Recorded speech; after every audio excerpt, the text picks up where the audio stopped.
pour espérer avoir une maison bioclimatique, ça fait partie des critères aussi pour quasiment ne pas chauffer de l'hiver, puisque là on y a passé un hiver et on n'allumait pas le tout petit poêle à bois qu'on avait tous les jours. La majorité du temps on était à 19-20, juste par l'apport solaire des vitrages sud. Là, on apprécie vraiment ce confort-là quand on sait que la plupart des maisons aux alentours en pierre vont dépenser des milliers d'euros par an en chauffage. Et c'est marrant de justement être très connecté au soleil en se disant « Ah, un rayon de soleil, ok, je vais lancer ma machine ». Et du coup, on a tout un raisonnement qui se crée qu'on n'avait pas du tout quand on est sur un réseau traditionnel, quoi. Je te disais au premier podcast qu'on allait partir pour 2 ans de chantier, ça fait 4 ans qu'on y est, donc c'est pas fini. Donc il faut prendre vachement de recul. C'est très très éprouvant, physiquement, mais surtout psychologiquement, je dirais. C'est vraiment compliqué à gérer. On se dit même, est-ce que ça vaut le coup de se lancer dans tout ça, en fait, vraiment. Bienvenue dans le podcast La Case Robinson, le podcast qui parle d'éco-construction et d'habitat écologique. Au croisement de l'architecture, du bien-être et de l'écologie, je pars à la rencontre de celles et ceux qui mettent ces sujets au cœur de leur vie. Je suis François-Xavier Parent, entrepreneur, formateur en éco-construction et auteur du blog lacaserobinson.fr. Parce que l'éco-construction est encore trop peu démocratisée et que cette démarche demande parfois de surmonter des obstacles inattendus, je vous propose des témoignages inspirants pour vous aider, je l'espère, vous aussi, à créer des lieux plus écologiques, plus sains, plus confortables, qui vous nourrissent au quotidien. Parce que la maison est un abri, un lieu intime, parfois un miroir, aujourd'hui je vous emmène dans la case d'Aurélie Clarac. Aurélie vient de terminer l'autoconstruction de sa maison autonome et bioclimatique en bois, terre et paille. Elle me reçoit chez elle, en Dordogne, pour me parler de sa maison et de ce projet pas comme les autres. C'est la 2e fois qu'Aurélie vient au micro du podcast. Lors de notre première discussion, que vous pouvez retrouver dans l'épisode numéro 2, elle me racontait la construction de sa tiny house et les prémices de l'autoconstruction de sa maison. Cette fois-ci, après 4 ans de chantier, elle dévoile dans le détail les matériaux et les systèmes qu'elle a choisi d'utiliser pour optimiser le confort et l'autonomie de son habitat. Et après une première année complète dans la maison, elle témoigne que vivre en famille dans une maison autonome en eau, en chauffage et en électricité, c'est possible. Si vous écoutez cet épisode en audio, je vous invite également à aller voir la vidéo de ma discussion avec Aurélie sur la chaîne YouTube de la Case Robinson pour découvrir en images ce dont on parle dans cet épisode et sa magnifique maison. Je vous souhaite une très belle découverte. Bonjour Aurélie. Bonjour FX. Merci de me recevoir chez toi ici en Dordogne. On avait déjà fait une interview il y a 4 ans maintenant, presque jour pour l'épisode numéro 2 du podcast, dans lequel tu partageais les prémices de ce projet, et notamment l'autoconstruction de votre maison qu'on aperçoit derrière nous, et aussi d'une tiny house qui a permis de préparer le chantier de la maison. Donc aujourd'hui, on va parler surtout de la maison, parce que maintenant elle est terminée ou quasi terminée, et donc c'est intéressant de voir un peu comment se sont déroulées ces 4 années de chantier et quels sont les choix que vous avez pu faire sur votre projet. Donc je rappelle que le principe, c'est une maison autoconstruite que tu as autoconstruite avec Yann, qui est une maison autonome, bioclimatique, avec plein de super idées, super inspirations de matériaux, dans le choix des matériaux, dans le choix des systèmes. Donc on va développer tout ça ensemble. Je suis ravi de refaire cet épisode avec toi. Et pour commencer, est-ce que tu pourrais simplement nous représenter un petit peu l'environnement et dans quel contexte s'est fait ce projet et comment vous avez choisi d'implanter cette maison ici, en Dordogne. D'accord.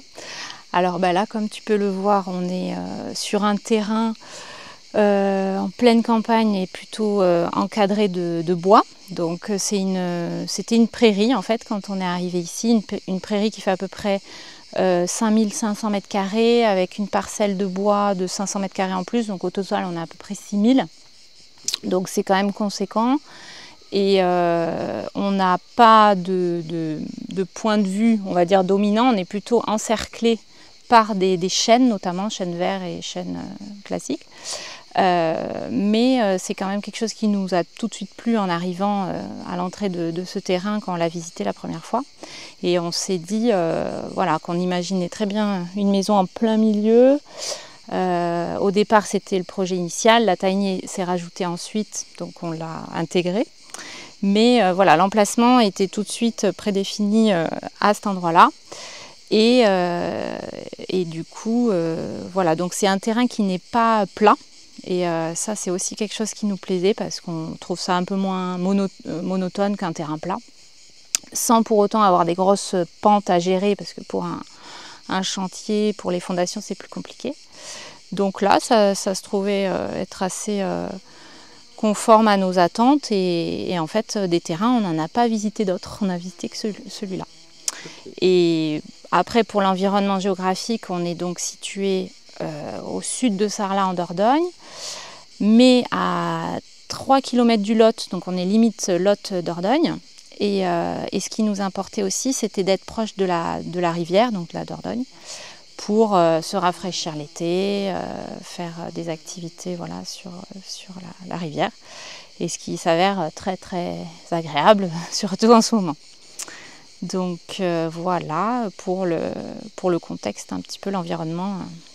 Et donc je précise que le terrain, donc il est en pente un petit peu vers le sud. Ça c'était aussi un des critères pour pouvoir ensuite faire une conception bioclimatique, récupérer un maximum d'apport solaire, d'énergie solaire pour le projet. C'est ça, ouais, parce que tout de suite, quand on a visité, on a tout de suite regardé voilà, ce qui viendrait comme lumière par rapport au sud, pour vraiment connaître l'orientation précise.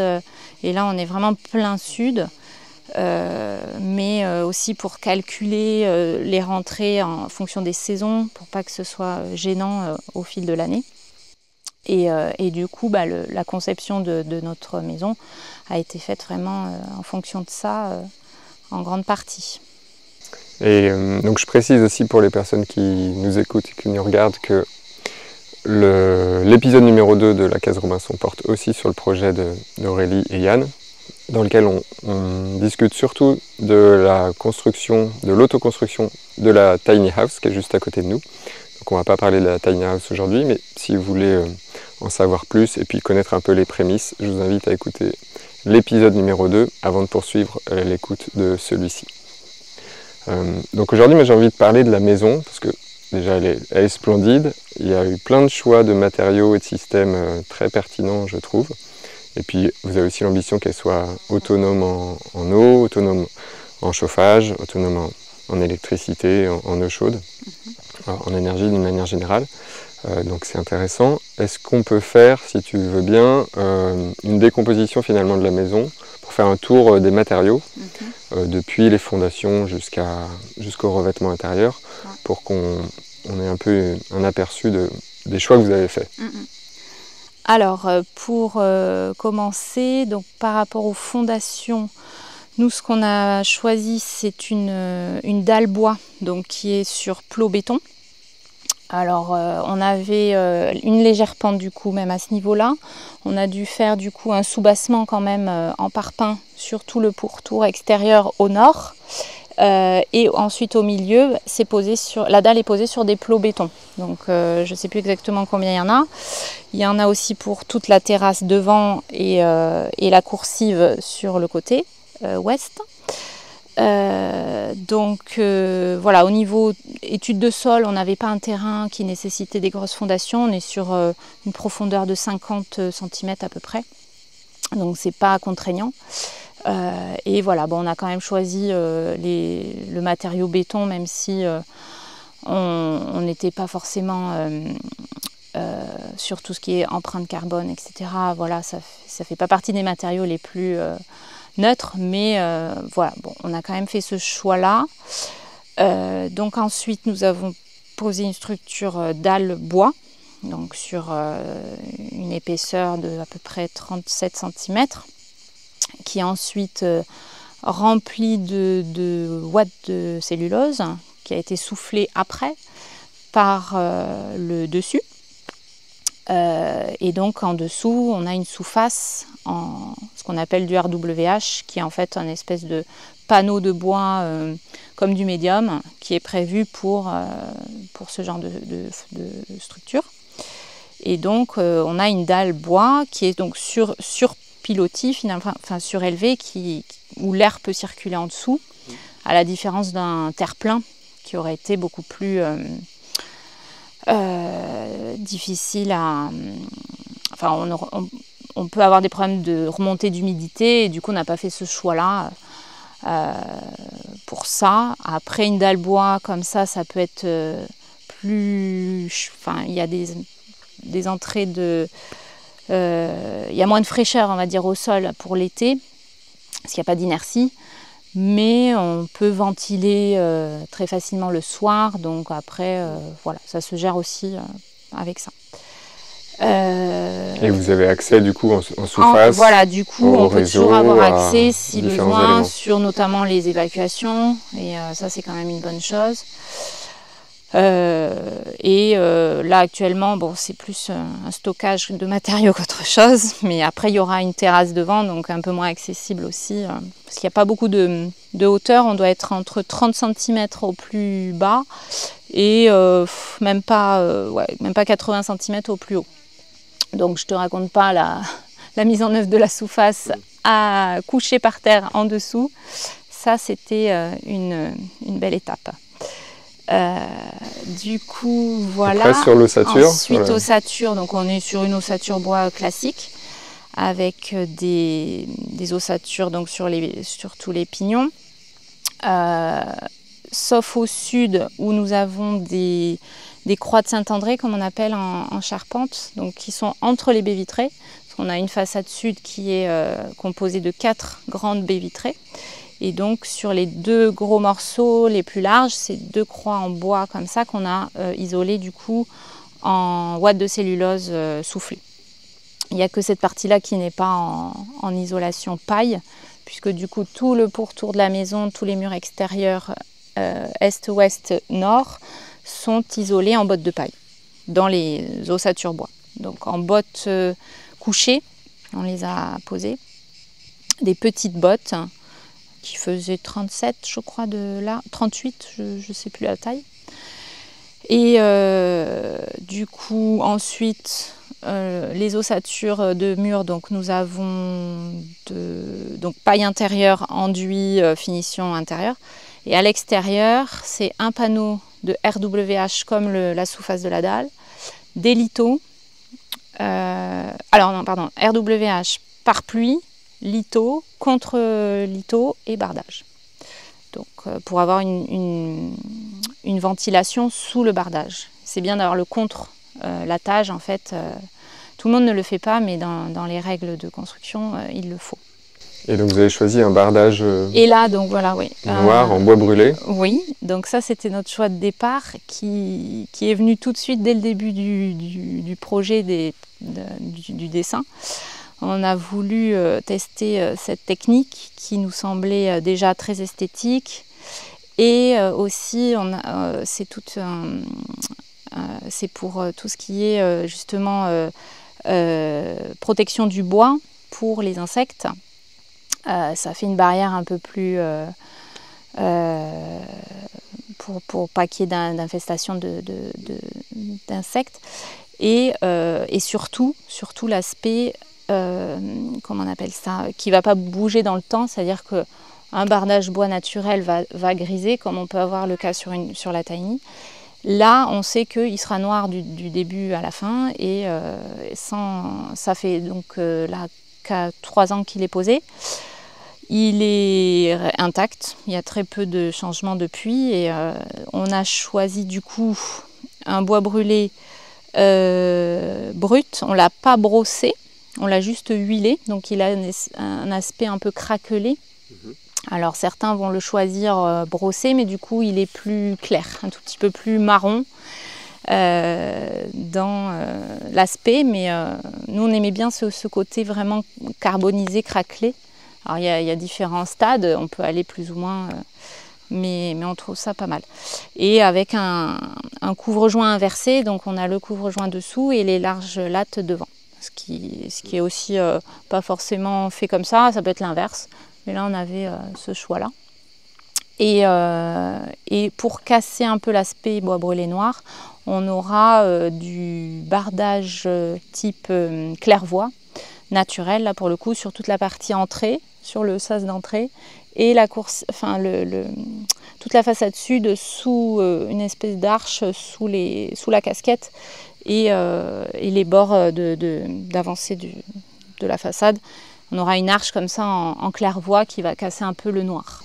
Et quel bois vous avez choisi pour ces bardages? C'est du Douglas, comme la structure de la maison. Alors, à l'époque, on était en 2021 quand on a fait le bardage, ou 2022, je ne sais plus, dans ces eaux-là. C'était très compliqué après le Covid d'avoir des approvisionnements de bois, notamment. Et on a galéré. Le premier scieur qui devait nous fournir ne nous rappelait jamais, il nous baladait beaucoup. On a dû trouver un autre plan et ce plan B nous a amené sur un bardage Douglas, alors qu'au début on hésitait sur du mélèze par exemple. Ça aurait pu être bien, mais le mélèze avait d'autres problématiques parce qu'apparemment ça peut quand même fissurer ou je sais plus, il y avait une histoire que au final le Douglas vieillit plutôt bien. D'accord. Voilà. On parle de la toiture, puis après on pourra rentrer à l'intérieur de la maison. Oui, la toiture, on n'a pas parlé. Donc nous, c'est du bac acier, toiture bac acier. Donc pareil, sur les chevrons de la toiture, on a une couche de RWH, toujours, un pare-pluie, des lithos et le bac acier. Voilà. On a fait le choix de le prendre de couleur blanche, pour justement éviter la surchauffe des rayons du soleil. Alors, de toute façon, on ne voit pas de l'angle d'où on ne voit pas la toiture. On peut la voir peut-être depuis la route. Donc après, esthétiquement, c'est peut-être pas le plus judicieux, mais c'était vraiment pour un apport de fraîcheur, on va dire, de pas de surchauffer encore plus et d'avoir un bac acier gris foncé ou voilà. En toiture. Voilà. Oui, d'ailleurs, dans toute votre réflexion sur le choix des matériaux, à chaque fois, il y avait cet objectif de confort, bien sûr, et aussi cet objectif de performance pour voilà. La recherche d'autonomie, aussi dans le choix d'un certain neutralité carbone ou il y avait beaucoup réduction de l'empreinte environnementale. Donc on va le voir dans tous les matériaux que vous avez pu choisir, ça se perçoit. Donc on a fait l'enveloppe extérieure. Alors on peut parler aussi des menuiseries. Oui, alors nos menuiseries du coup, on a choisi du triple vitrage pour toutes les menuiseries extérieures, dont 4 baies vitrées en façade sud, c'est les plus grandes ouvertures qu'on a. Ensuite, et on a choisi du coup une entreprise française, qui s'avère qu'au final on a eu quelques soucis à gérer avec peut-être certainement des malfaçons dans la menuiserie, mais après on a une exposition qui est très exposée au soleil en plein sud et avec voilà, des surchauffes. Et comme la casquette n'avait pas été faite tout de suite, on a eu par capillarité des joints intérieurs qui ont migré vers le haut, en fait, donc qui font des sortes d'ondulations comme ça, qui ne sont pas tout à fait normales, mais tolérées par le fabricant. Bon, après, voilà, ça n'aurait peut-être pas eu cet effet-là si on avait tout de suite protégé. Après, c'est noir, toutes nos menuiseries sont noires, donc c'est des paramètres du coup qui sont les pires, entre guillemets, de ce qu'ils nous ont expliqué. Donc voilà. Mais sinon, on est très content du triple vitrage qui est très performant. L'hiver, c'est vraiment incroyable. L'été, si toutes les protections sont là, ça fait aussi un très bon travail. Et pour espérer avoir une maison bioclimatique, ça fait partie des critères aussi voilà, pour quasiment ne pas chauffer de l'hiver, puisque là on y a passé un hiver et on n'allumait pas le tout petit poêle à bois qu'on avait tous les jours.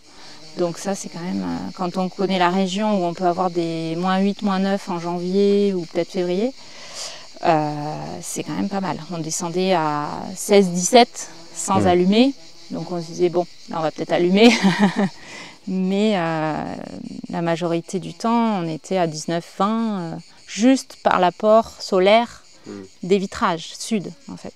Donc là on apprécie vraiment ce confort-là quand on sait que la plupart des maisons aux alentours en pierre vont dépenser des milliers d'euros par an en chauffage, en fuel ou en pompe à chaleur ou je ne sais pas quoi. On voit bien que par des choix de conception pertinents, on arrive à atteindre un niveau de confort qui est intéressant. Et ce qui participe aussi à ce confort, c'est les matériaux intérieurs que vous avez choisis pour les revêtements des murs. Est-ce que tu peux nous détailler aussi un petit peu ce que vous avez choisi et prévu? Oui, pour l'intérieur, du coup, on a tous les murs extérieurs qui sont sur les bottes de paille, donc en enduit terre-paille.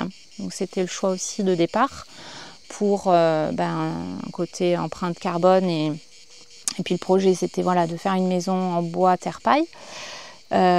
Donc seuls les murs extérieurs le sont. Après on a des cloisons intérieures en plaques de fer-macelle, mais pas que. On a quand même un mur intérieur sur la tille en torchis. Donc c'est un peu différent des murs extérieurs qui sont vraiment en enduit terre-paille plus épais. Donc ça c'est des techniques différentes qu'on a pu tester. Et donc pour vous faire un point, on a le mur en paille, un enduit terre-paille de 4 cm et enfin une finition, alors on a choisi une finition terre-plâtre sur normalement 1 cm il me semble, ou 12 mm, je ne sais plus exactement, qui était complètement expérimental pour nous parce que du coup on ne savait pas du tout ce que ça allait donner malgré qu'on ait fait des tests, etc. Mais c'était un choix pour avoir un aspect plus lisse qu'un enduit, peut-être avec du sable ou de la chaux, qui peut être intéressant aussi, mais on a voulu tester ça. Alors il s'est avéré qu'en rendu uniformité couleur, c'était pas tout à fait ça, parce qu'on avait toutes les reprises de bandes qui n'étaient pas du tout acceptables, on va dire, en finition.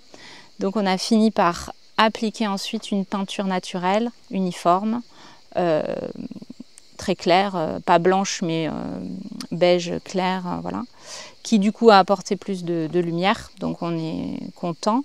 Donc une peinture à la caséine. Voilà, une peinture à la caséine en poudre où on fait sa préparation et qui est vraiment très très très naturelle, mais du coup pas lessivable. Donc c'est cette problématique là aussi pour l'entretien où on cherche encore une solution pour peut-être mettre quelque chose par-dessus pour faire un espèce de film protecteur, ou au moins pour pouvoir lessiver un tout petit peu s'il y a une tache ou quelque chose, ou en tout cas surtout pour les pièces d'eau type salle de bain ou cuisine. Mais pour l'instant on a laissé tel quel, donc c'est un enduit, enfin c'est une surface mate et fragile, très fragile. Après je crois que sur tout ce qui est enduit terre, même enduit de finition de manière générale sur des enduits terre, c'est toujours le gros problème de le côté lessivable ou pas, et il faut accepter que voilà, ce soit pas si facile que ça, quoi. Mais bon, après ce sont des choix. Et il y a d'autres parois et murs intérieurs qui sont habillés par des plaques de bois. Oui. Et le plafond également. Voilà, oui. Donc du coup, en dehors des enduits, on a beaucoup du coup de parements en bois et notamment en contreplaqué, puisqu'on a fait ce choix-là. Alors au départ, c'était prévu de faire un plafond en lambris, peuplier, parce qu'on aime bien la couleur peuplier pour l'avoir testé dans la Tiny où on n'avait mis que ça.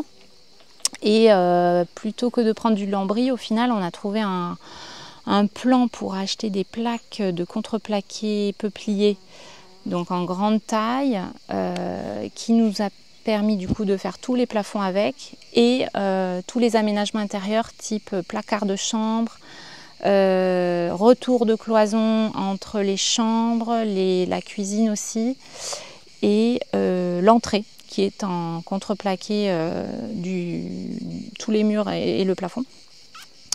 Et c'était une solution de recyclage en fait, puisque c'était une usine qui revendait des stocks énormes de contreplaqué, et ça nous a fait financièrement, on s'y est beaucoup retrouvé parce qu'on était à 14 € le mètre carré, et en lambris on ne trouvait pas à ce prix-là, et du contreplaqué aujourd'hui on est plus à du 30 € au mètre, quoi. Oui, c'est des plaques de 20 mm Là, en plus. voilà, elles font 20 mm et elles faisaient 3,10 m de long, donc ça nous a permis de faire vraiment beaucoup de choses. Mais ça a été très compliqué dans la mise en œuvre, parce que très très grand, très compliqué de stocker ça, puisqu'on n'avait pas d'autre endroit que la maison pour les stocker. Donc pendant des mois, on a eu 3 tas de contreplaqués à gérer, à devoir manutentionner pour choisir les plaques, parce que c'était aussi des plaques de second choix, avec certaines avec beaucoup de nœuds, donc on a choisi les plus belles pour faire les plafonds. Et c'était une galère pour ça, parce qu'on a perdu un temps pas possible, juste à choisir les plaques, savoir où elles iraient, les découper. Il y a un travail énorme de ponçage, découpe, huilage avant de déposer. Et ça, on l'avait un peu sous-estimé, très clairement. Après, le rendu est splendide. En plus, vous avez le souci du détail dans la mise en œuvre. C'est vraiment magnifique. Ouais. Mais c'est vrai que ça ajoute une complexité. Ça a vraiment rajouté une complexité. Et je suis pas sûre que je le conseillerais à quelqu'un pour être très franche. Mais on est quand même content du résultat. C'est vrai. Donc, il nous reste les revêtements de sol et les revêtements dans les salles de bain, peut-être. Alors, pour l'instant, le sol de la maison n'est pas fait, nulle part. On est sur le plancher OSB de la dalle, donc avec ces magnifiques scotch d'étanchéité en travers, qu'on ne voit plus. Mais il y aura donc des lambourdes pour recevoir un parquet massif en frêne, qu'on doit recevoir incessamment sous peu, puisque ce sera le prochain chantier. Donc ça, c'est pour toute la partie salon, chambre, salle de bain. Donc toute la partie principale de la maison, qui fait à peu près 85 mètres carrés du coup. On n'a pas parlé de surface, mais on est sur 105 de surface plancher, dont 85 de surface de vie, entre guillemets, entre le salon qui fait 42 et 3 chambres de 10,5, plus la salle de bain qui fait 10,5 aussi. Donc, voilà. Et en suivant, on a la partie arrière qui comprend l'entrée, la partie technique et la cuisine d'été à l'arrière, au nord. Donc on aura ce parquet là pour donc la partie principale. Sur l'arrière de la maison, l'entrée sera en dalle terre-plein, parce qu'on a quand même une dalle terre-plein sur toute la partie nord, qui était avec en partie sur les sous-bassements par pin.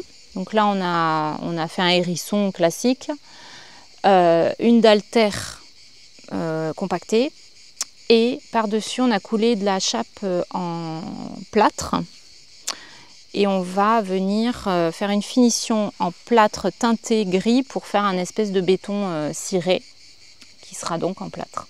Et ça peut très bien marcher, parce que là déjà le plâtre en sous-couche est hyper résistant, et on y est dessus depuis déjà depuis 2 ans au moins, et ça fonctionne bien. Et on aura la même chose sur la partie cuisine au fond, dans la partie cuisine d'été. Et donc avec une huile de protection oui, surface. Oui, par-dessus, tu passes comme un béton ciré, tu vas venir le huiler, et il sera hydrorefuge, et on pourra le lessiver. Voilà. Dans les salles de bain, ou dans la salle de bain, les parois de douche, c'est quel matériau? Alors on a choisi du coup de la feuille de pierre, qu'on avait découvert pour la tiny, mais au final on ne l'avait pas fait tout de suite. On vient de le faire là aujourd'hui, mais on a commencé par la maison. En fait, c'est une alternative au carrelage quand on veut quelque chose de très très fin, parce que c'est des feuilles souples. C'est de la pierre pelliculée en fait, collée sur un support en résine en fait. Donc ça fait vraiment 2-3 mm d'épaisseur. Et on vient les coller sur un support. Donc ça peut être très bien en rénovation aussi, sur un vieux carrelage qu'on ne veut plus, ou voilà. Nous en l'occurrence, on l'a posé sur du contreplaqué filmé, qui est déjà étanche pour une douche, puisqu'on a commencé par ça dans la tiny et on l'a utilisé pendant plus de 2 ans sans problème. Il faut juste penser à l'essuyer à la raclette en fin de douche. Et du coup, ça a un super rendu. Nous, on a choisi couleur ardoise, donc ça fait comme une surface ardoise gris anthracite. On vient ensuite huiler pour le rendre aussi hydrofuge parce que c'est poreux, la pierre. Tu huiles avec quoi? Là, c'est une huile qu'ils fournissent directement et donc c'est un mélange d'huile. Alors, je ne sais plus ce qu'il y a exactement, mais il doit y avoir de l'huile de lin, de la cire carnauba, il me semble, et de l'essence d'écorce d'orange aussi. Voilà. Et ça, une couche suffit, ça marche très bien. Il faut en remettre de temps en temps, ils disent peut-être tous les ans ou en entretien. Et après, on les colle donc bien bord à bord, sans jointage. Et il faut juste faire le joint silicone dans les angles, au sol et dans les angles. Et donc, on a le même revêtement sur le receveur de douche au sol, avec un caniveau au fond de la largeur de la douche. Hein. Voilà. D'accord. Donc ça, c'est une entreprise locale, puisqu'en plus, ça vient du Tarn. Donc c'est ce qui nous a aussi plu. En termes de coût, on est plutôt sur du 50 € du mètre carré. Donc c'est assez coûteux, mais c'est pas trop compliqué à poser. Ça se coupe au cutter. Donc voilà. Pour quelqu'un qui ne veut pas du tout s'engager dans du carrelage, ça peut être une bonne solution. Voilà. Ok, merci. On peut passer au système. Oui. Parce que le but du projet, c'est aussi que la maison soit autonome. Donc vous avez prévu tout un tas de systèmes plus ou moins élaborés, parfois très, très malins pour que tout ça fonctionne. Et atypique. On peut commencer peut-être par le chauffage. Le chauffage, en fait, il n'y en a pas. On n'a pas de chauffage électrique dans la maison. Il y a un poêle à bois qui fait cette taille-là, à peu près, pour des bûches de 33 cm maximum. Et je ne sais plus combien il fait de kilowatts, je ne me rappelle plus. Mais en gros, pour une surface comme on a, donc 85 mètres carrés qui sont chauffés, hein, puisque l'arrière, on ne prévoit pas de le chauffer puisqu'il y a des portes vitrées. C'est largement suffisant pour l'avoir testé cet hiver. Et c'est donc notre seul point de chauffage qu'on n'a du coup pas allumé tous les jours en plein hiver. Et c'est ça qui a été vraiment une belle surprise parce qu'on ne savait pas forcément trop comment ça allait se présenter. Mais les calculs avaient été bons finalement puisque on aurait eu un poêle plus gros, plus dimensionné. On pourrait vraiment être en surchauffe l'hiver. Après là c'est juste comme il faut parce que même quand on allume, on n'est pas à des températures extrêmes, on est à des 20, 21, voilà, on n'a pas besoin d'ouvrir les fenêtres, quoi. Donc c'est très bien et on passe très peu de bois, quoi, au final. Là, on n'a même pas pour l'instant de stockage de bois proprement dit pour un poêle, puisqu'on passe tous nos restes de chantier de découpe de la structure, donc on a encore pas mal à passer pour peut-être 1 an ou 2, quoi. Et donc dans le plan de la maison aussi, donc il y a un salon central et puis des chambres de part et d'autre. Oui. Parce que tu précisais qu'il n'y avait pas de chauffage dans les chambres, uniquement dans ce point central qui est le salon. Et du coup, la chaleur est répartie du fait de la position centrale du poêle. Je pense qu'elle se répartit assez bien. En tout cas, il n'y a pas une température déjà très basse, donc il n'y a pas besoin de réchauffer beaucoup il n'y a pas beaucoup de surface. En l'occurrence, en plus, cet hiver, on n'avait pas encore nos portes d'installer entre les pièces, donc tout était ouvert tout le temps, que ce soit la salle de bain ou les chambres. Et effectivement, c'est plein pied, le poêle est à peu près au milieu de la maison, donc voilà. Et comme je te disais tout à l'heure, l'apport solaire des vitrages, je pense, est plus conséquent que la chaleur du poêle. Donc je pense en énergie, c'est supérieur. Et on a pu le vérifier, c'est flagrant, quoi. Et c'est un poêle qui participe aussi à l'appoint de la production d'eau chaude sanitaire. Oui, ça aussi c'était l'idée, puisqu'on a choisi un chauffe-eau solaire sans appoint résistance électrique. Donc ça veut dire que l'été, il n'y a pas de problème, on a tout le temps de l'eau chaude parce que c'est ensoleillé. Par contre, l'hiver qu'on a passé donc en 2024, là, il a été particulièrement sombre, très peu d'ensoleillement par rapport aux autres années. Et là, on s'est retrouvé avec des jours, plusieurs jours d'affilée sans soleil du tout, et l'eau chaude qui diminuait très très vite, à se retrouver à un ballon qui était à 32 degrés, donc là clairement on n'a pas d'eau chaude. Et l'idée, nous, c'était que le poêle fasse le relais par un serpentin qui passe dans le faux plafond du salon, qui rejoint la salle de bain, et donc une flambée pouvait remonter la température du ballon. Donc c'est ce qui est en place et qui fonctionne. Alors on n'est pas, comme c'est un petit poêle qui n'est pas dimensionné pour faire une grosse production de chaleur, ça prend un peu de temps à remonter la totalité du ballon, mais franchement ça nous a largement aidé. Et en tout cas, ça a permis qu'on puisse prendre des douches quand même l'hiver normalement, et voilà. Mais sans ça, je précise que c'est assez compliqué d'être autonome pour la partie eau chaude en hiver, avec seulement 2 capteurs sur le toit, puisqu'on a aussi donc deux panneaux solaires thermiques qui sont fixés au-dessus. Très bien. On parle aussi du chauffage, ce qui participe peut-être aussi à la répartition de la chaleur un peu dans toutes les pièces de la maison, c'est la ventilation, parce que vous êtes sur une ventilation double flux. Oui, ce qui était prévu dès le départ dans nos réflexions, pour différentes choses. Donc c'était soit cette option-là, soit une simple flux. Donc une double flux, ça implique quand même un surcoût quand même, parce que l'appareil est plus cher. Plus toute la partie répartition des gaines, parce que là on a du coup des arrivées dans chaque pièce, chaque chambre, salon, salle de bain, et voilà.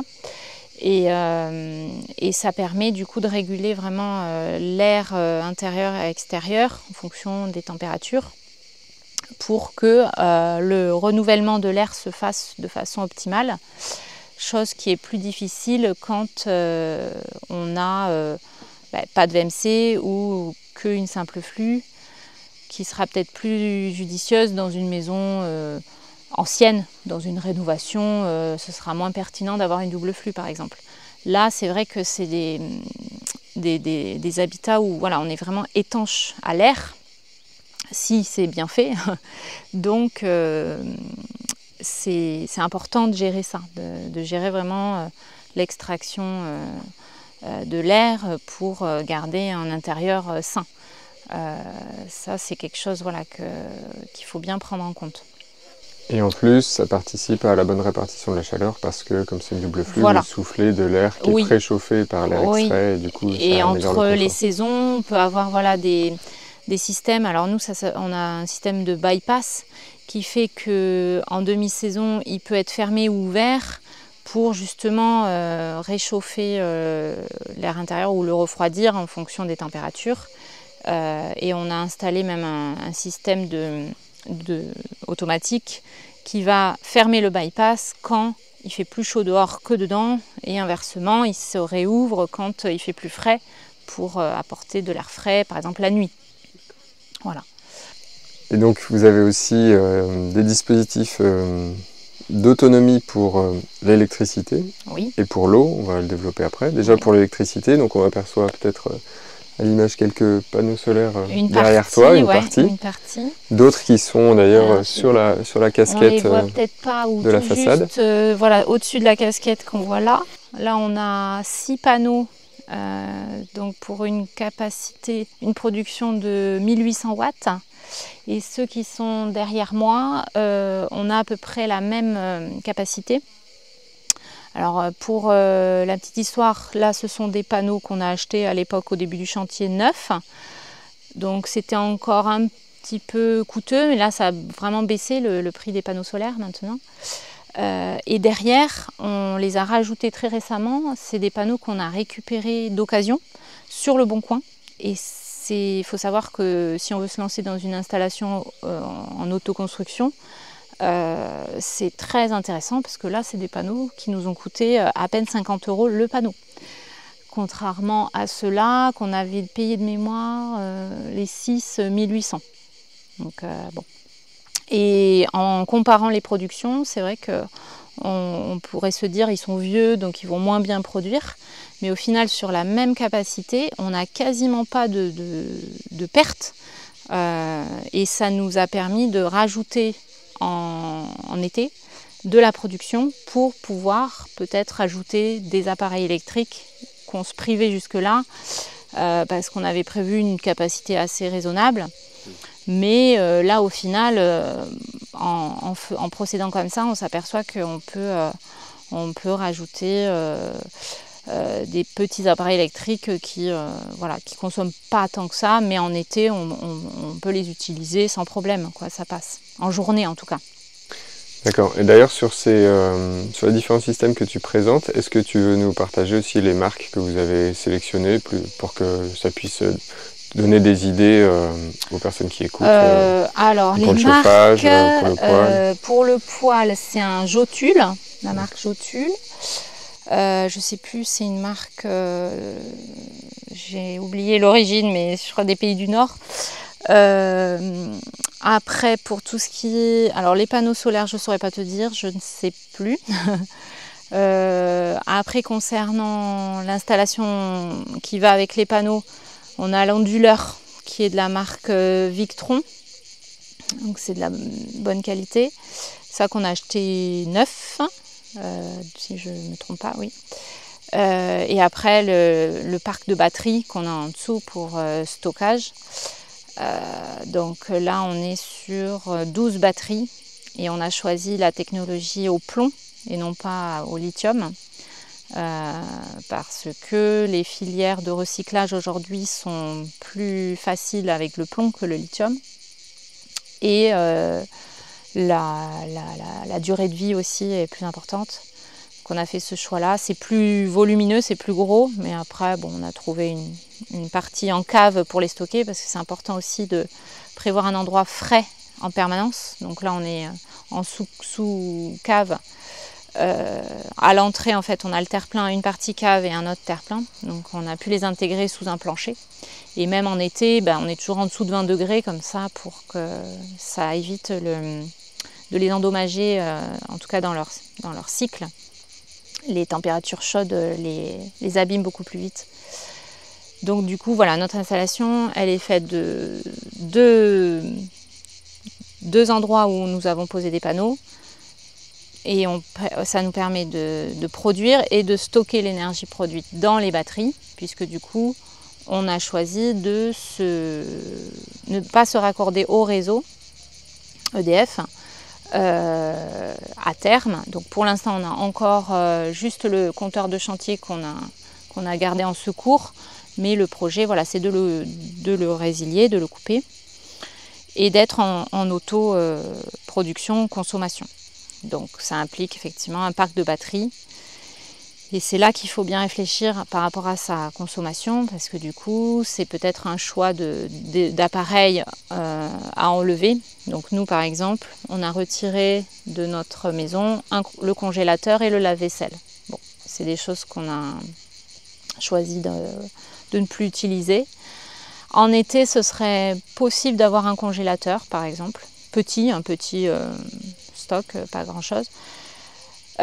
Pour l'instant, on n'en a pas rajouté, mais ça pourrait se faire par rapport à la production. Par contre, l'hiver, on sait que ce serait compliqué, mais on a gardé une machine à laver, une machine à café, une bouilloire électrique. Au départ, on les avait retirés, mais finalement, on les a rajoutés. Et la VMC double flux qui consomme de l'électricité en permanence, mais finalement qui s'avère assez faible. Donc ça, c'est de la marque Brink, c'est ça? La VMC, la double flux. si tu le dis, je sais plus. Crois que c'est ça. Ok. Ouais, c'est pas moi qui a géré les commandes, donc je ne me rappelle plus. Ça fait beaucoup de choses à prévoir. Ça, qu'est-ce que je voulais rajouter?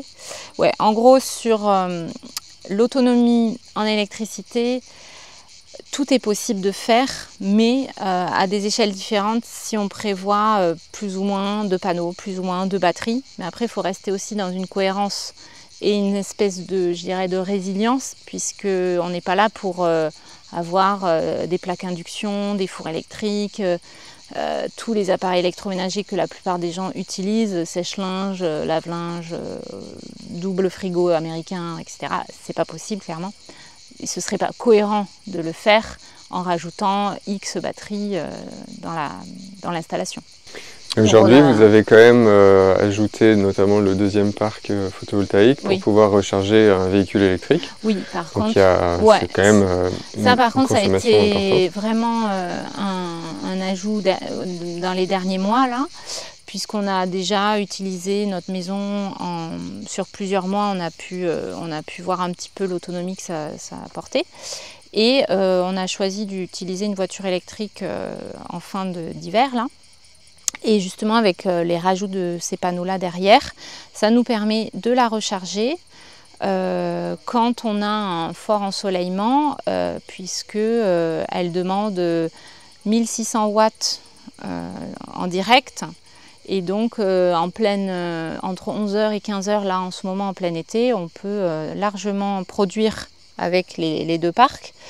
Maintenant, reste à savoir cet hiver si ça va être possible, sachant que je ne la recharge pas tous les jours, donc il faudra que j'ajuste mes déplacements. Clairement, c'est une voiture que j'utilise pour le quotidien, pour les trajets école, course. Voilà, donc je ne fais pas 100 km par jour, loin de là.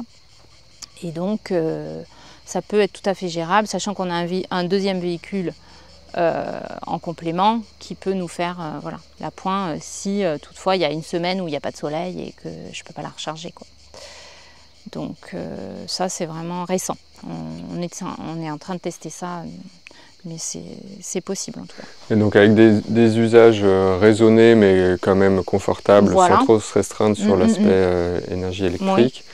Vous arrivez quand même à être autonome sur votre vie quotidienne. Et ça, voilà, pour l'électricité, on s'est aperçu effectivement que ça fonctionne en étant conscient de quand on peut par exemple lancer une machine à laver, pas la nuit bien sûr. Et c'est marrant de justement être très connecté au soleil en se disant « Ah, un rayon de soleil, ok, je vais lancer ma machine. » Et du coup, on a tout un raisonnement qui se crée qu'on n'avait pas du tout quand on est sur un réseau traditionnel, quoi. Et alors, tu parlais tout à l'heure du four électrique, donc vous n'avez pas de four électrique, vous avez un four à gaz. Voilà. Aujourd'hui, c'est sur des bouteilles. Oui. Mais demain, ce sera peut-être sur vos propres productions de gaz, parce qu'il y a un projet de méthanisation. Oui, ça c'est une idée qu'on a eue aussi dernièrement. Alors pour parler du four, là effectivement on est sur une gazinière simple avec une bouteille de gaz qui est à l'extérieur. Mais on s'est aperçu aussi, voilà, le gaz augmentant, on consomme pas mal de gaz parce qu'on fait beaucoup de cuisine, notamment le pain cuit au four, etc., plus le reste.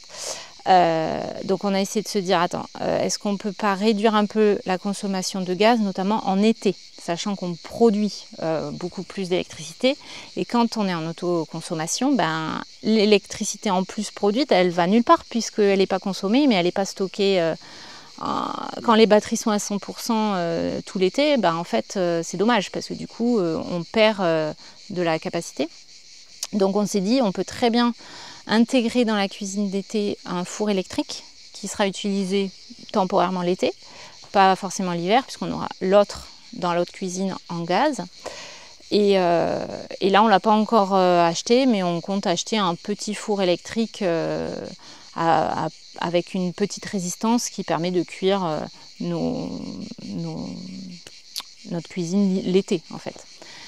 Et effectivement, tu disais méthanisation. Là, c'est vraiment un prémisse de projet que Yann a eu, puisque jusque-là, on fonctionnait en toilette sèche dans la tiny, toilette sèche au départ dans la maison. Et on a eu l'idée de basculer en toilette à eau dernièrement. pour pouvoir utiliser en fait les déchets des toilettes et les orienter vers un méthaniseur. Donc tous les déchets, toutes les matières qu'on va produire, qui seront récoltées dans un méthaniseur pour produire du gaz et ensuite l'utiliser en cuisson. Donc c'est encore très à l'état d'ébauche, mais c'est une idée qu'on voudrait expérimenter.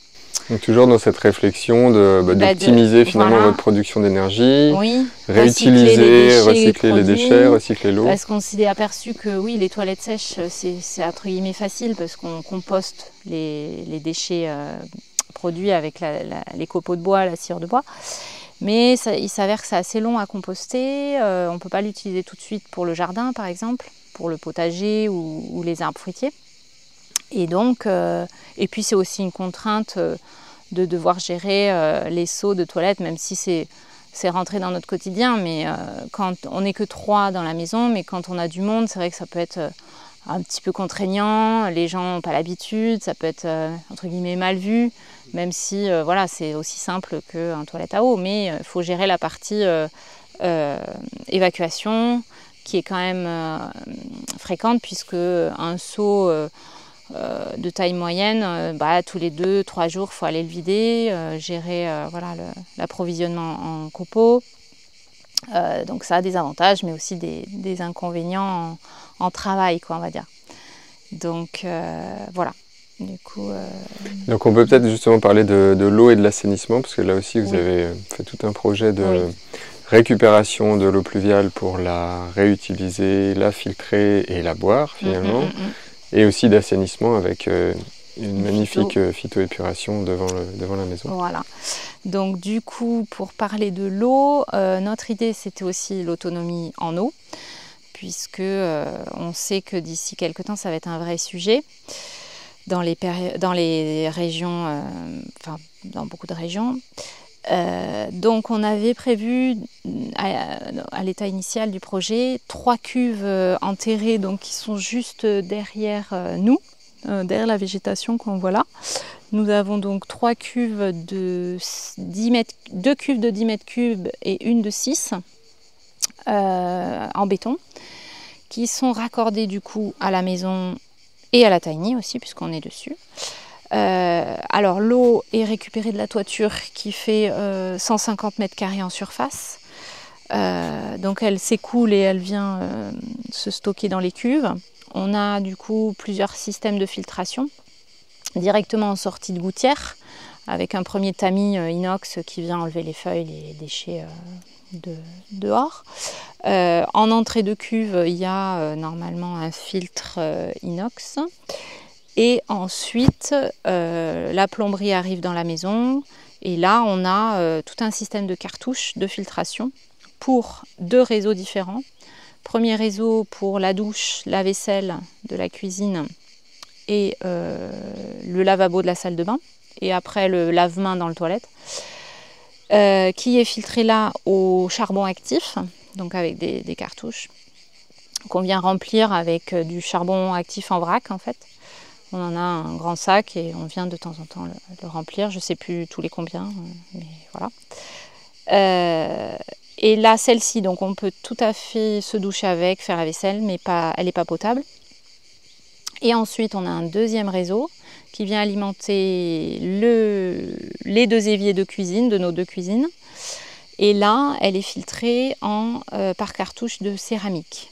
Et là, on est sûr qu'elle est potable, puisque plus rien ne passe, c'est plus fin que n'importe quelle bactérie qui pourrait venir contaminer l'eau des cuves. Donc, on a installé ça déjà depuis 1 an.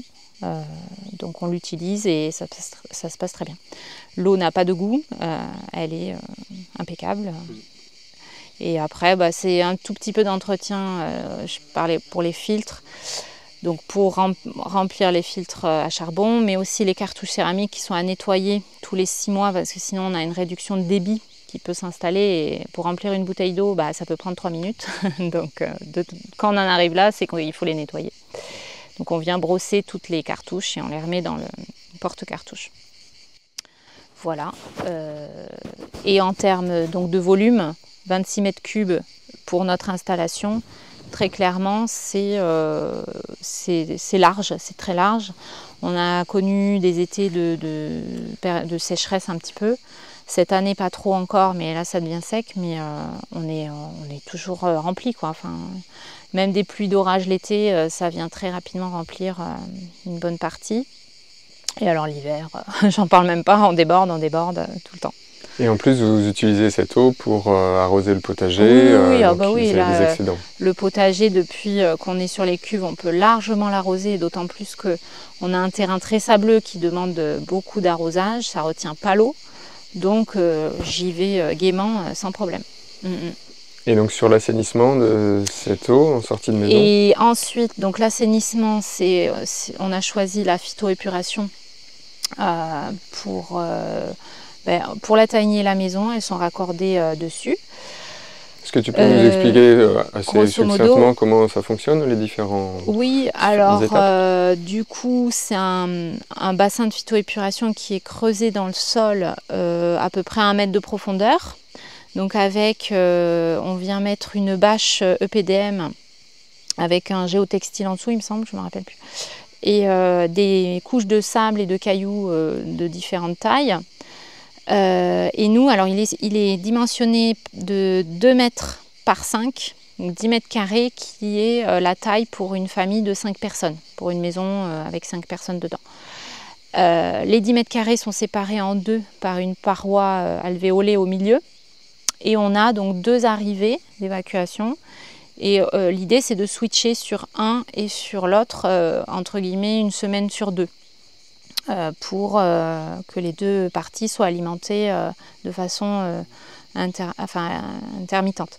Et on a fait un système du coup de switch d'un côté comme de l'autre dans le regard d'arrivée. Dans ces bacs de cailloux, sable, etc., on a planté des roseaux. Donc les roseaux, c'est les grandes herbes que l'on voit dans les bassins de phytoépuration. C'est 80% des plantations, il faut que ce soit cette plante-là, parce qu'ils ont un pouvoir de filtration très important. On peut rajouter d'autres plantes aquatiques au milieu à raison de 20%, mais alors après, une fois que c'est implanté, c'est très, ça pousse vraiment fort. Donc notre phytoépuration est prévue pour les eaux ménagères, mais aussi pour les toilettes à eau. Donc là, du coup, le toilette à eau qu'on a installé, dont je te parlais tout à l'heure, va s'évacuer dans cette phytoépuration et c'est tout à fait dimensionné pour. On l'a testé depuis cet hiver, ça fonctionne plutôt bien. Et on a vu les roseaux pousser beaucoup plus vite et plus grands parce qu'il y avait de l'apport de matière fécale et urine qu'il n'y avait pas avant parce qu'on mettait que de l'eau. Et donc les roseaux étaient beaucoup plus épars et après c'était peut-être aussi parce que c'était le début, mais franchement cet été là on a vu une bonne différence de densité et de hauteur aussi. Puisque les roseaux, il faut donc les raser tous les ans pour l'hiver, ça fane et après ça repousse. Voilà. Donc, ok, on a fait un bon tour déjà des matériaux, des systèmes. Donc on voit que c'est une réflexion globale vers un objectif de confort, de résilience et d'autonomie. Pour terminer, peut-être, je voulais peut-être que tu partages un peu plus l'expérience de chantier parce que c'est quand même pas rien d'autoconstruire sa maison. Vous travaillez, vous avez aussi un enfant, voilà, donc il faut jongler dans un planning qui est évidemment très chargé aussi. Ouais. C'est quoi ton retour d'expérience et peut-être les éléments que tu pourrais partager aux personnes qui veulent peut-être se lancer dans ce genre d'aventure voilà. Ouais, ça c'est vrai que c'est une grosse question et on se la pose très souvent après tout ça. Parce que je crois que déjà au premier podcast qu'on a fait ensemble, j'en parlais déjà, après l'expérience de la Tiny. Et là, vraiment, après tout ça, c'est vrai que, bon, déjà, on est assez fatigué, il ne faut pas se le cacher. C'est très, très éprouvant, physiquement, mais surtout psychologiquement, je dirais. Parce qu'il faut savoir qu'en dehors de ça, par exemple, bon, Yann, son travail, c'est aussi de faire des maisons sur d'autres chantiers. Donc, la partie physique, il a l'habitude. Mais du coup, il a très peu de repos et donc ça rajoute beaucoup de travail. Alors, je précise quand même qu'avant de démarrer ce projet, le travail de Yann, c'était pas du tout de faire des maisons. Non, donc, non. Vous êtes quand même lancé en venant ici sur ça pas par hasard, parce que c'est quand même quelque chose qui lui plaît énormément, mais il s'avère que notre charpentier qui nous a accompagnés au tout début du chantier avait besoin de main-d'œuvre. Il a vu un petit peu comment se débrouillait Yann et il a tout de suite proposé de travailler avec lui. Donc voilà, ça s'est fait assez vite. Mais il a cette chance de pouvoir travailler, entre guillemets, pas quand il veut, mais un petit peu à la carte, ce qui fait que par exemple pendant 3 mois, il va poser le bardage, il ne va pas du tout aller travailler à l'extérieur. Et ça lui permet d'avancer sur des étapes plus facilement, plus sereinement. Donc ça, mais pour la partie, on va dire, mentale, psychologique, faut vraiment pas sous-estimer cette partie-là sur ce genre de projet, parce que l'autoconstruction, de manière générale, on en parle énormément en ce moment depuis quelques années, et c'est des sujets qui font rêver, parce qu'on va se dire que n'importe qui peut construire sa maison sans savoir visser un truc dans un mur. Mais j'ai envie de dire, il y a des nuances quand même, et faut faire très très très attention. C'est énormément de recherche d'informations en amont, parce que si on veut être autoconstructeur, faut connaître énormément de choses, passer un temps incroyable sur Internet, parce que bon, il y a beaucoup de choses sur Internet, mais ça prend du temps de faire ces recherches. Alors justement, quand vous avez trouvé vos sources d'inspiration, vos informations pour avancer sur Internet en partie, dans des bouquins, parce qu'il y a énormément aussi de bouquins très techniques qui sont parfaits pour ce genre de projet où on peut avoir énormément d'informations fiables. Parce qu'après sur Internet, il y a les chaînes YouTube où on peut avoir pas mal.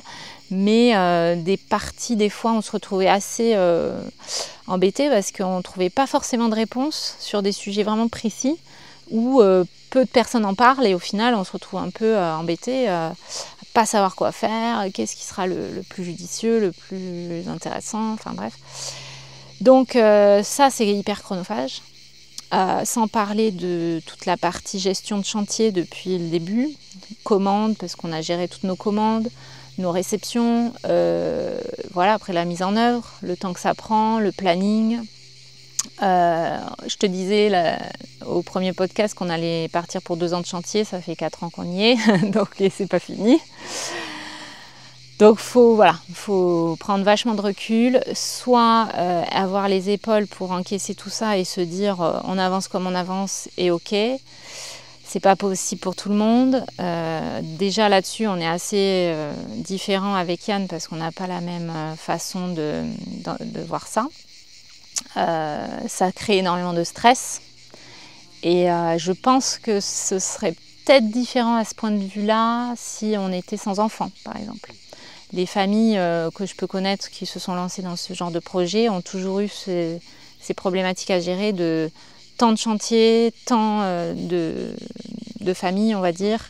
Comment on répartit ça, plus tant de travail, si on travaille. C'est vraiment compliqué à gérer. Et sans être culpabilisé de ne pas faire assez dans l'un ou dans l'autre. Et ça, waouh, c'est vraiment, je pense, le plus compliqué, même encore aujourd'hui, où on se dit même, est-ce que ça vaut le coup de se lancer dans tout ça, en fait, vraiment. Et nous, c'est une question, je ne sais pas si à refaire, on referait comme ça, parce que ça nous a pris quand même une grosse partie de notre temps, même si on fait bien sûr plein d'autres choses à côté. Mais c'est vraiment le cerveau qui ne se pose pas, quoi. Donc, tout le monde n'est pas égal à ce niveau-là, je dirais, mais voilà, c'est à prendre en compte aussi. Alors quand on voit le résultat, vu de l'extérieur, on peut s'imaginer quand même de l'ampleur du travail et du temps passé, parce que quand même, ouais. On voit que ça ne sort pas comme ça en un jour. Mais en tout cas, on a l'impression que ça vaut le coup, parce que le résultat en plus est magnifique, notamment chez vous. C'est souvent ce qu'on nous dit, et que de toute façon on oublie. Voilà, les choix et les finitions sont très belles. Ouais. Donc on espère que ça ne va pas nous impacter pour le reste. Et peut-être sur l'aspect peut-être financier, est-ce que tu peux partager peut-être un budget ou une enveloppe globale par rapport à ce projet pour que les gens se projettent aussi? Alors, comme ça fait un petit moment que c'est commencé, c'est difficile de chiffrer précisément parce qu'on a un peu arrêté de compter. Mais le budget initial, je t'avais parlé à l'époque, on était sur un budget de 140 000 € pour la maison uniquement. Sans compter le terrain, l'achat du terrain, qui nous a coûté, pour être franc, 40 000 €, donc ça rajoute pas grand-chose. Donc la maison, pour faire le point, on est au-dessus des 140 aujourd'hui, je pense, c'est même sûr. Sachant qu'on n'a pas fait la terrasse, donc ça va rajouter certainement 10 000 € sur le plan terrasse. Mais globalement, voilà, c'est pas un projet qui va dépasser 180 000 € quoi. Et clairement, c'est complètement impossible aujourd'hui, en faisant appel à un constructeur, même pour une maison en parpaing, quoi, en fait. Alors si on demande en bois, c'est sûr que ça dépasse largement. Mais comme je disais une fois, ce qu'il faut imaginer aussi, c'est que pendant ces 4 ans-là, on n'a pas travaillé à temps complet, en tout cas Yann. Donc si on reporte le temps passé où il n'a pas été rémunéré à ce moment-là, rapporté au prix de la maison, finalement, est-ce que ça reste quand même aussi une question à se poser, et tout le monde ne peut pas forcément prendre ce temps-là et gérer ça. Donc on peut aussi faire appel à des artisans pour certains postes. Nous, ça n'a pas été le cas, hormis la partie charpente, où on a eu un petit budget main-d'œuvre au tout début. Mais voilà, pourquoi pas faire des peintures, des sols, des salles de bain, des cuisines par des artisans pour se gagner du temps, pas forcément du budget, mais en fait le temps gagné à faire autre chose, au final ça se discute, quoi. Ouais, cette question aussi de charge mentale des travaux, aussi, de pouvoir au-delà du budget, de se libérer un petit peu de charge mentale. Merci. Pour terminer, peut-être, est-ce que tu as quelques ressources de livres peut-être qui vous ont particulièrement aidé dans le projet ou inspiré? Des livres, alors on avait acheté pas mal de livres techniques sur les maisons bioclimatiques, tout ce qui était aussi sur les parties terre-paille. On avait un bouquin sur la construction paille, sur les enduits terre, qui nous ont pas mal aidés. Donc ceux des éditions Terre Vivante, oui, c'est ceux, ouais, voilà, c'est ceux-là. J'ai plus le nom en tête, mais c'est ceux-là. Sur la dalle bois aussi, on avait eu un bon bouquin sur cette partie-là. Et après, je pense qu'il y a beaucoup de choses sur Internet aussi, sur certaines chaînes qui peuvent aider sur des sujets plus précis. Là que j'ai pas en tête, mais on navigue un peu sur différentes sources et on fait un mélange de tout, et voilà. Ok. Bon, merci Aurélie pour ce deuxième témoignage. Avec plaisir.